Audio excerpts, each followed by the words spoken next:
program your mind, nothing is impossible.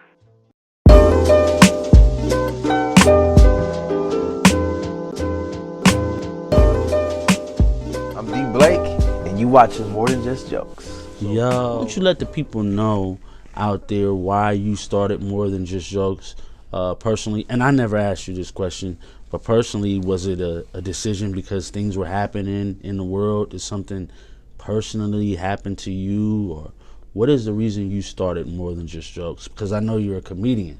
Right. So it's like... Yeah, well, I mean, as a comic, coming from the era of comedy that I come from, I look at the greats, and I look up to them. So you got to go through things. You got to become somebody to be able to articulate yourself on the stage in front of in front of strangers, and get them to understand your perspective. And the thing that gives you a perspective is experience. Knowledge, knowing people, walks of life, knowing different type of walks of life. And I've always looked up to, well, more so when I started studying comedy, Jay Leno was a big influence because he does a lot more than just comedy. He's in the Cars, he's got friends from all kinds of stuff, all kinds of places. And That's and I don't mean to cut you off, but that whole Jay Leno thing, that threw me for a loop. I personally know you, but I never knew that about you. Yeah. So go ahead. Wow. And based off of that, like the first episode, I threw in some lowriders because I'm in the Cars. I actually had a crazy dream last night or this morning. Somebody stole my lowrider I was working on, and it was a weird dream, but I'm in the Cars a lot, and I love cars. I never had the opportunity to build anything special like I've wanted to, but I was reading in a book called Comic Insights by Franklin Ajay, and it's a good book for any comedian that wants to get into comedy. Get that book, because in that book Jay Leno said when you understand the people that don't do comedy and you see what their hustle is, you see what their grind is, you'll see how you'll end up grinding in comedy. Right. So he says he's hanging out with all these gearheads, people that work on cars. So to me, that was my inspiration for it. It's more than just jokes. Right. You know what I mean? So that's kind of where I got the concept from. And people might not even like, yo, nigga, Jay Leno, for real? But I'm into other shit. Like, I know I got homies that do tattoos. Right. I know homies that sell RVs. I know people that they in the dump truck businesses. Right. They in car transport. Like all kind of stuff. The jobs that I've had to have to get me to where I am, to get me to tell jokes about working at a call center, talking to the same people, calling people on. I think I called somebody one time on it was like Christmas Eve. And the lady was like, y'all calling me for my car payment on Christmas Eve? I'm like, yeah, right. You late, I gotta call you. Right. It might have not been funny for her, but to me, I turned it into like, yo, that shit was funny. And that's really how I got into comedy, because people was like, yo, that was a fucked like up story. Acting though. Too, I guess, like telemarketing and shit like that, because you could really get on the phone and really... You gotta pretend you give a fuck about this company to get your check. Right, well, you absolutely can act, voices. I can imagine the shit you can do. Yeah, I've done some shit where my supervisor's looking at me like, can I use a southern accent? And she was like, yeah, you could use that. I'm just hey man, this is Jim Bob, man. I just wanted to ask you to see if you go make your payment today. And they be like, oh, dude, you off the chain. Right, but that was just preparing me for something bigger. And I always believe in that, man. The universal God got something for you that you don't even know. Like, as long as you got that dream, and the bigger your dream gets, the bigger your struggle gets. Because I mean, look at the people that don't want shit. Their life is simple. You really want some shit, you gonna go through some shit. Right. I believe that's just my belief. No, that's period. That you put 20% in something, you're gonna get 20% out. You put 100, you're gonna get. You may start off looking very young, when the process starts and may look old than the motherfucker when it's over, but that's just the process. You're going to have the game. Right. At the end of the day, you're gonna have the game from just going through that, and then people are going to understand. So that's what More Than Just Jokes, that's how it started. But was it a like, what I'm trying to ask is, okay, that's what I asked, is how it started.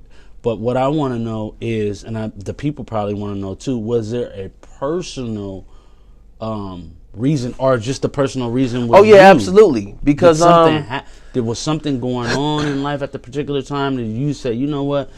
Yeah, I'm doing funny, I'm doing comedic stuff, but there's a lot of stuff that's going on. Or did you just look at it, you know what, this is a part of me, and I'm gonna do this? That started with people thinking that I'm a joke all the time. Okay. And when you get around funny people, you get a misconception of oh man, he's funny. And when I'm serious about some shit, motherfuckers is like, oh man, why you tripping? Right. I'm not tripping. Right. I'm Mr. Nice Guy. Right. So what happens when Mr. Nice Guy turns into, damn, he's an asshole? Right. I didn't see that coming. Right. That's why I never became a drug dealer. Because I know somebody's going to tell on me. Because it's going to be like, oh, man, he's the cool guy. Right. And I'm like, nigga, I can do 25 to life over this shit that we got going on. What the fuck? You know what I mean? I'm doing time over. So, and when I come out and put my foot down on some shit, and motherfuckers like, oh, man, D would do that? Right. Oh, man, that's wrong, man. D, you got to go to jail, man. You went crazy. No, I didn't go crazy. I was about principles. And I've been about my principles for so long, I had to let a lot of things slide. I could say sometimes I'm a little passive because I know the result of what I'm going to do in regards to something being done to me. Right. You know what I mean? It's like, yeah, that was funny. Oh, okay, that was cool. I'm gonna let it slide because I know I don't want to be. I can't be serious with everybody. Right. Because they're not ready for that level of seriousness. Right. You know? So it became, you know, More Than Just Jokes. It's deeper than that. I'm deeper than that. I'm not just some nigga that just want to get on stage and just tell jokes and shit. I've been through some shit, you know? Right. And people don't understand that. And it's just like, man, sometimes you got to think, man, that dude, I don't want to be funny all the time. Okay. Life is going on. Right. I got a family. Right. I got a 7-year-old daughter. I got one on the way. Right. That's due. Life is serious. I'm not. Sometimes, like one night, I was doing a set with one of my homeboys at the time out in Hollywood, and this was when I first started doing comedy, and my homeboy got killed. And the homie called me like, "Hey man, such and such just got killed," and this is a motherfucker I've been knowing since I was in the 5th grade. Somebody shot him. Right. And he called me before I went on stage, right? So how would you feel with somebody that you know, and it's all kind of shit going on with them? You know the motherfucker. You know what I'm saying? You know somebody you've been knowing since 5th grade. You finna go on stage. How do you be funny after that? It's more than just jokes. Okay then. Yeah, you know what I mean? Right, that really happened. And the motherfuckers that know me that's doing comedy now, they know some motherfuckers I know somebody that was with me. That's doing comedy now. They remember that night. I had to be funny after that. Right.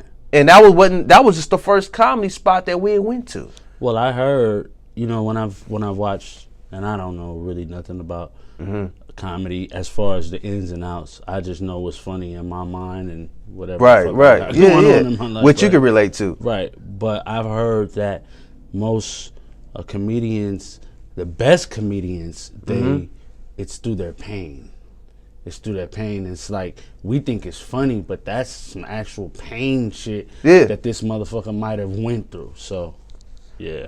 Because at the end of the day, everybody can relate to pain. You know what? Damn, that shit hurt. And that makes the funniest shit. Inadvertently, that shit is true. You know? But just like I was just saying, you got to go through some shit. Like, would you listen to a 11-year-old comic? My daughter thinks she's the funniest thing walking at school, but I'm like, you ain't lived long enough to be that damn funny. Right. Right. Like, you know what I mean? Right. Yeah, you might be goofy, but you're not funny yet. I want you interview a lot of people and on different subjects and just whatever's going on, I guess, in life, right? Right. I wanted to get your perspective as a comedian, being a black comedian at that, on the Monique situation.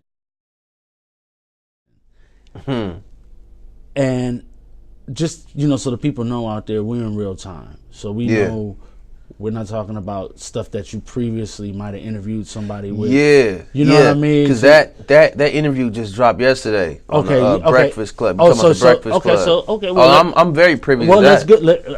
I want to ask you. I got to have my information. The people, right. For the people, because it was a hot topic on your page, I remember. The first one was a very hot topic on your page. And it was a 20,000 comment. I had more comments than I had views on the motherfucker. So I want to know how you personally feel as a black comedian in Hollywood about the Monique situation. Black unity died yesterday in a sense. Because even though it's Black History Month,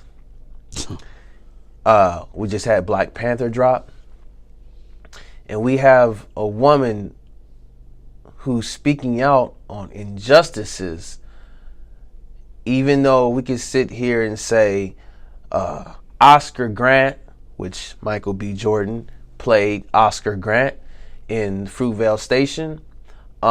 We've seen our people get murdered by the police, and we think that Hollywood is somewhat different than as far as injustices go. As far as us. Right, as far as us. Right. For us. Right. I've seen reparations for the Jewish Holocaust. I've seen people have things for the Armenian genocide. Right.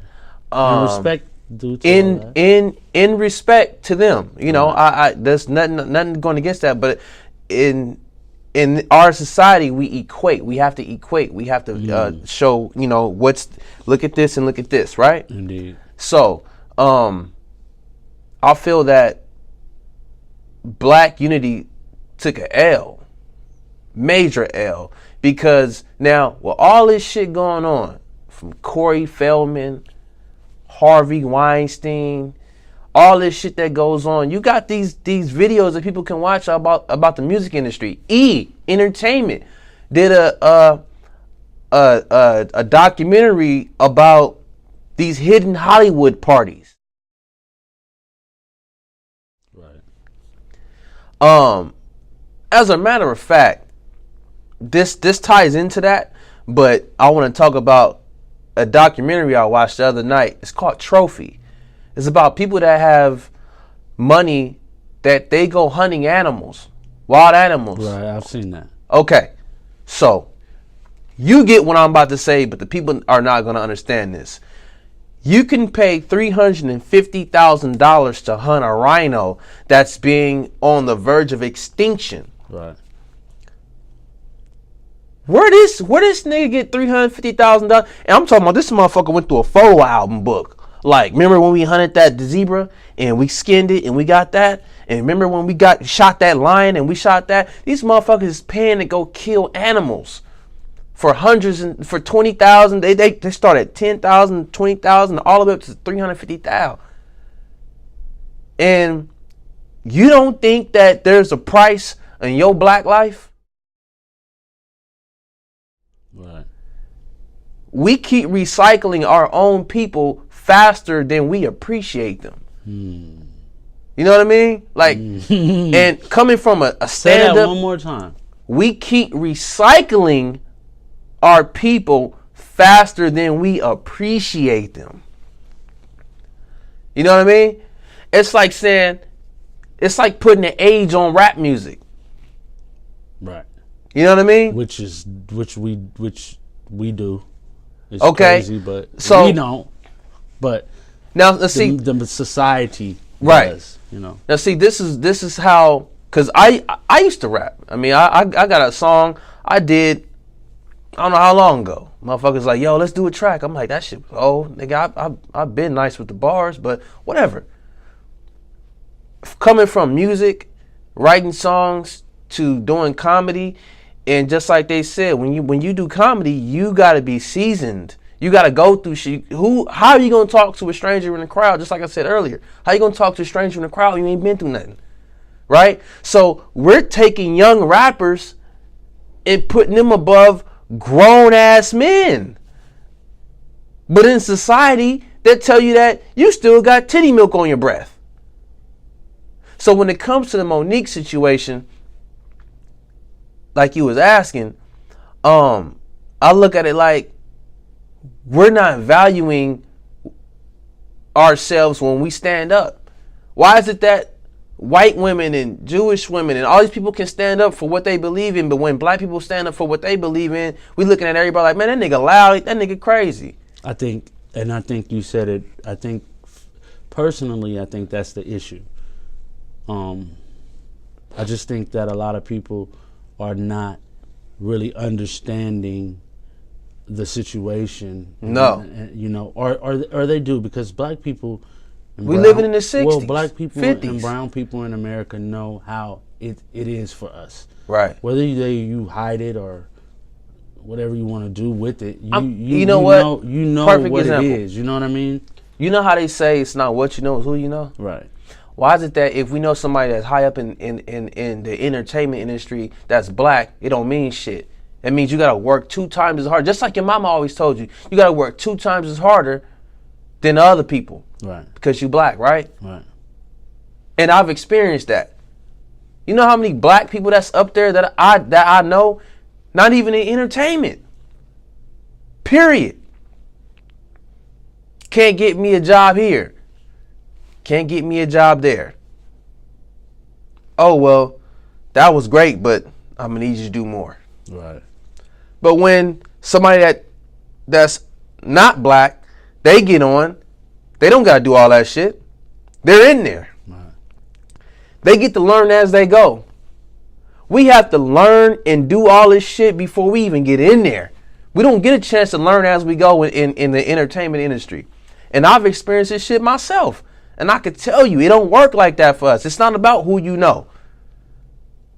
If you good with maybe some other people that are not African American or black per se. Well, I think Monique in that situation, I think that's what people are saying, or from what I heard. I can't speak for everybody, but I think that's what people are saying, that, why shouldn't she buddy up with Oprah or these things? But then on the flip side of that, Monique has already explained to everyone why she can't. She's taking L's fucking with these people. Right. So why would I keep taking L's if I'm fucking with the people that's supposed to be buddy with the trillionaires, the people with the machine? If I'm fucking with if I'm fucking with the bulk of the machine, I should have a piece of the machine. I should get what that machine produces.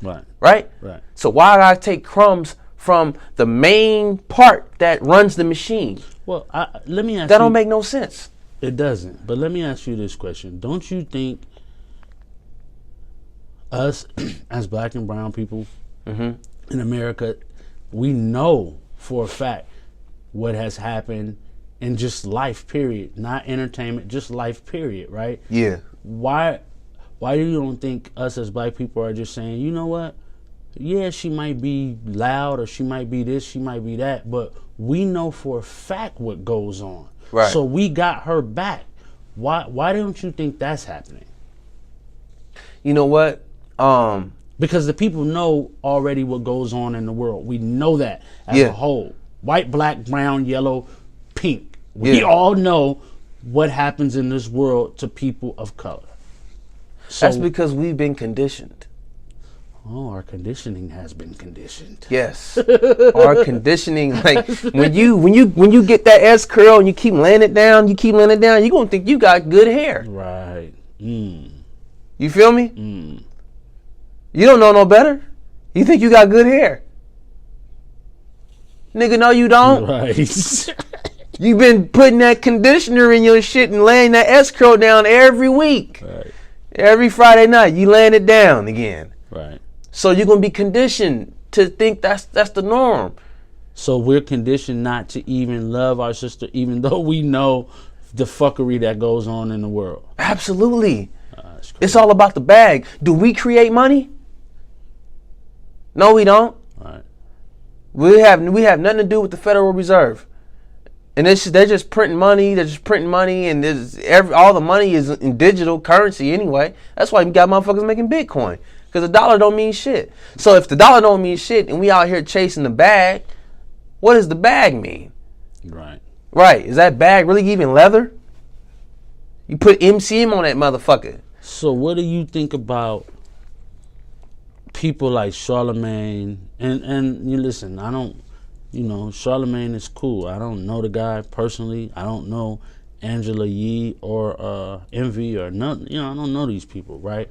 But what do you think about them giving her Donkey of the Day, and then her going to them and talking to them, and then when the interview was over, they posted a conversation about her without her even being there.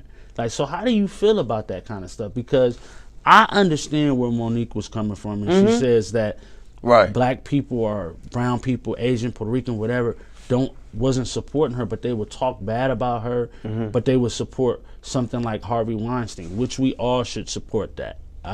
That's bottom line, right? We should. I get what you're saying. My thing is this. My grandfather was in the military. My father went to the military. I did security for years. I've been around LAPD, SWAT, all kind of shit, right? If that's the end game, I hope we are all in on the end game as a collective. If this is all just smoke and mirrors and we're all friends at the end of the day, like they do, like the enemy, like in like Killmonger was talking about. Right. I know my enemy's moves. I play by their rules. I'm using their rules against them. I hope that is what they're doing. Like Charlemagne having the book and getting his bread up, so he don't gotta worry about, the man giving him a bag and getting his bread up, and we can all come together and make our own Netflix. Because let's talk about this. The guy that directed Black Panther, Cooley, what's his name? I can't think of a dude's name. Anyway. He can't though.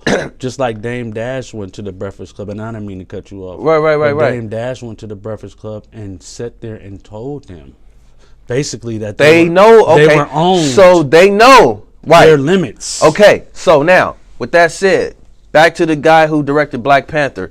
I should know his name. Shit, I seen the motherfucking movie twice. Okay, so they know through Hollywood that he's been flipping whatever he gets. They give him a budget, he doubles the money. He's hustling, right? They know black dollars double. It triples. Why can't we do that?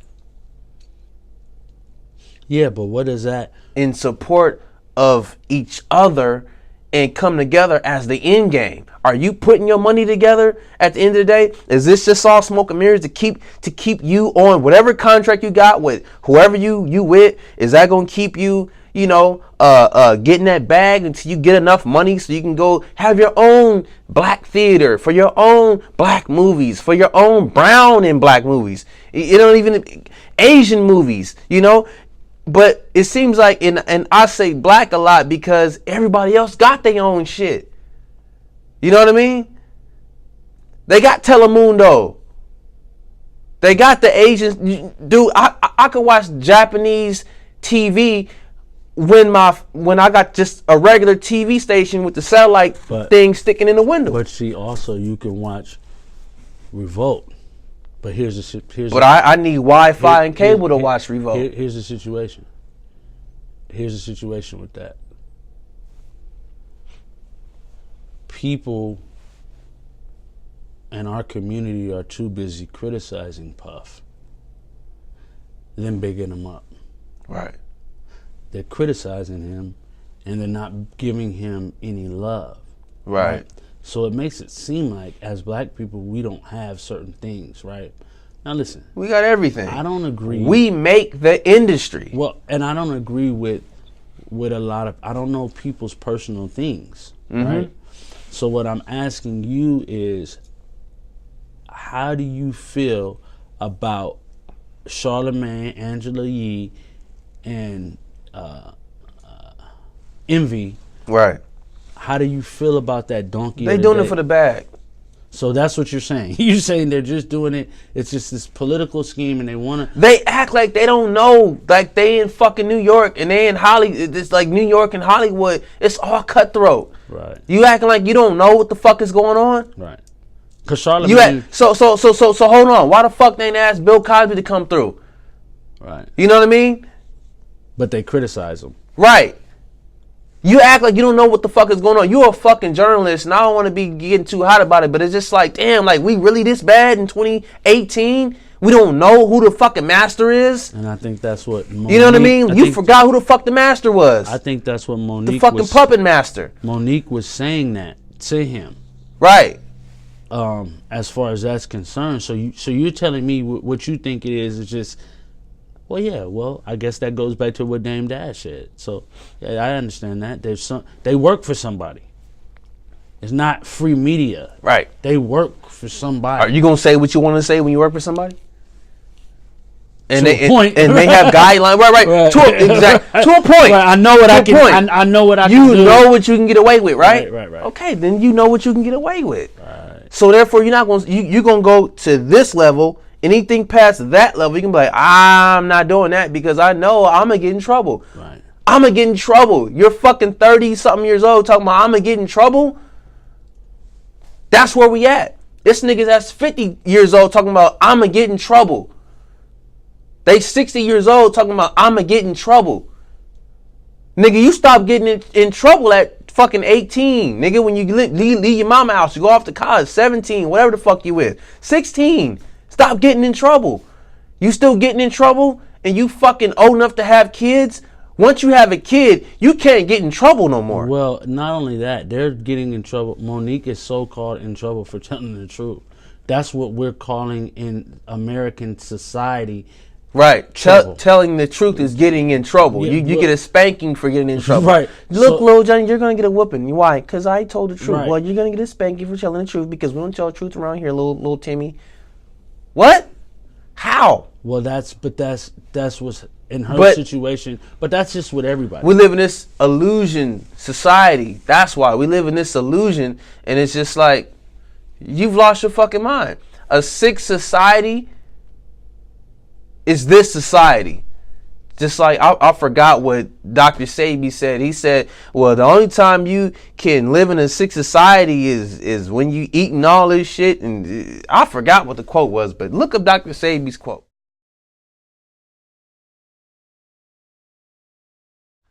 It's a sick society. And we're just abiding by the rules. Just like Pac said, we're playing by the rules of the game that we, the people, have made us abide by. We, the people, we're abiding by rules that we just went along with. By like, it's 1,200 people that are the billionaires and trillionaires of the world. But it's trillions of people. How the fuck we're ran by 1,200 people? Comedy's the same way. The entertainment industry is the same way. You know what I mean? Right. And it's sad. But it's not about who you know. In as far as black comedy and black entertainment, it's not about who you know. That don't mean shit no more. If they're black. But if they're another hue of color, you're gonna go by those rules. All right, because you need that bag.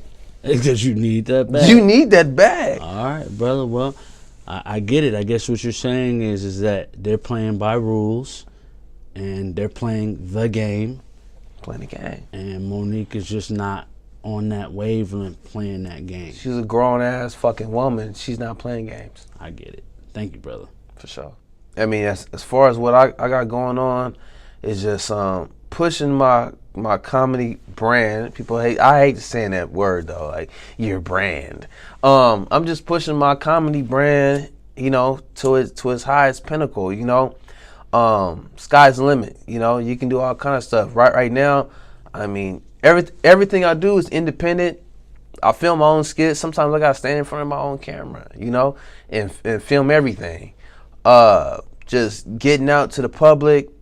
I'm about to resurface back in Hollywood to get my Hollywood game up, you know, and get people to know who I am again, because I had to take a step back and go other places besides Hollywood, and you know, just, you know, get out there. That's all I'm really doing, is just getting out there, man. I'm gonna start hitting them, crack them up Thursdays, because I started out being the so-called nigga of comedy. When I first started doing comedy, I had 15, you know, 10, 15, you know, niggas with me.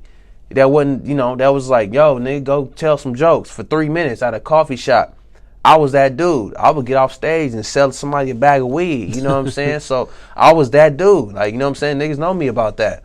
And, you know, so I'm just, you know, solidifying myself, because for the past few years, I've been doing comedy things with people that just like, I'm like the only black dude in their whole lineup, but I'm hosting the Ice House. You know what I'm saying? In Pasadena, that's a legendary comedy spot. You know, I'm hosting. Like, you know what I mean? So I'm just putting myself out there to win, man. That's all I want to do is win. I don't give, like DJ Khaled, all I want to do is motherfucking win. Yeah. So, you know, that's it, man. So as far as what I'm doing, it's expanding my brand. Just like anybody else, like Kevin Hart, anybody else, to a magnitude to where I can go to Dubai and do stand-up, because I got those jokes. I got that substance to take it anywhere I want. And I feel I have that substance to take it anywhere I want, because everything I do is authentic. Word up. Well, shit, man, I want to, you know, thank you for, you know, having me up here to interview you, man. You know, on your platform, and two light skin hands. Yeah. I hope they seen that. Did y'all catch that? I just wanted the people, you know, you asked me to do this, and because you wanted the people to know who you are on your platform, and I respect that wholeheartedly, man. So, yo, should be out. Right. You got to stop thinking like a human and start thinking like a god. The masses of the people hate knowledge. Knowledge is supposed to be crazy.